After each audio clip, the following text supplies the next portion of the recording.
Friends, આજે આપણે વાત કરવાના છીએ કે એમબીબીએસ અને બીડીએસમાં જે સેકન્ડ રાઉન્ડનું રિઝલ્ટ આવી ગયું છે. અહીં તમે જોઈ શકો છો કે સેકન્ડ રાઉન્ડ એલોટમેન્ટ અને રિપોર્ટિંગ ઇન્ફોર્મેશન એમબીબીએસ અને બીડીએસ માટે. અહીં તમે નીચે જોઈ શકો છો કે advertisement four second round of online reporting and allotment માટે. અહીં તમે જોઈ શકો છો કે કઈ તારીખથી કઈ તારીખ સુધી તમને ફીસ ભરવાની રહેશે અને હેલ્પ સેન્ટર પર ડોક્યુમેન્ટ જમા કરાવવાના રહેશે. અહીં જોઈ શકો છો કે ઓનલાઈન ટ્યુશન ફીની ચૂકવણી 22 તારીખથી 29 તારીખ બપોરે 3 કલાક સુધી તમે ટ્યુશન ફીની ચૂકવણી અને એચડીએફસી બેંક ખાતે 23/9/2025 10:30 કલાકેથી બેંકના સમયે અને 29/9/2025 બપોરના 3 કલાક સુધી તમે ટ્યુશન ફીની ચૂકવણી કરી શકો છો. પછી હેલ્પ સેન્ટર ખાતે રિપોર્ટિંગ અને અસલ પ્રમાણપત્રો જમા કરાવવા માટે 23/9/2025 10 વાગ્યાથી એટલે કે કાલથી 30/9/2025 સાંજે 4 વાગ્યા સુધી હેલ્પ સેન્ટર જ્યાં સુધી ચાલુ રહે. તમને ખબર જ છે કે 10થી 4ની વચ્ચે હેલ્પ સેન્ટર ચાલુ રહેશે અને રજાના સમયે અથવા તો રવિવારે બંધ રહેશે.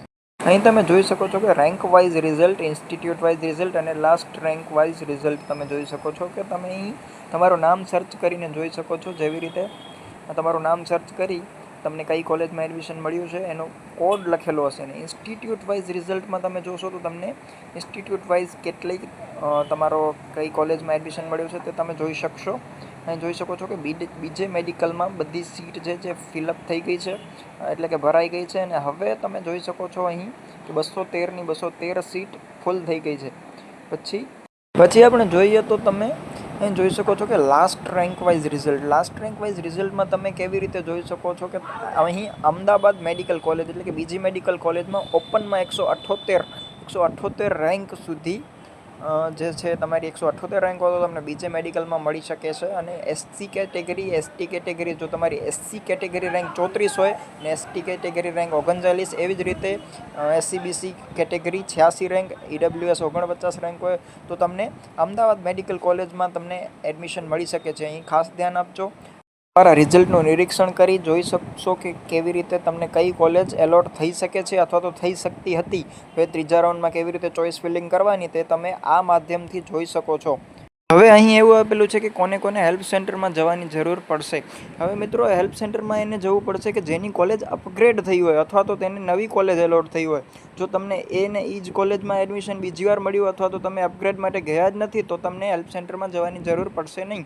પણ જો તમને નવી કોલેજ અથવા તો કોલેજ અપગ્રેડ થઈ છે તો તમને હેલ્પ સેન્ટરમાં જવાની જરૂર પડશે. અહીં તમે તમારું નામ સર્ચ કરી શકો છો. જેવી રીતે નામ સર્ચ કરી તમને ખબર પડશે કે કોને હેલ્પ સેન્ટરમાં જવું પડશે.